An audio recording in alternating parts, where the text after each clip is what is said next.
You are looking at Julian's pronunciation guide, where we look at how to pronounce better some of the most mispronounced words in the world, like this other curious word. But how do you say what you're looking for today?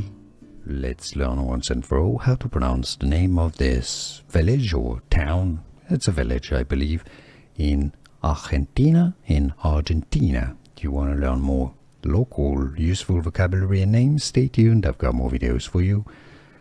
El Chaltén, Spanish pronunciation in the province of Santa Cruz. El Chaltén, stress on the ten syllable here. El Chaltén. If you cannot pronounce Spanish perfectly, you can say it as El Chaltén. El Chaltén. Here are more videos on how to pronounce more confusing words and names too many mispronounced. Like this video if you found it useful. I appreciate your support. I'll see you soon and thanks for watching.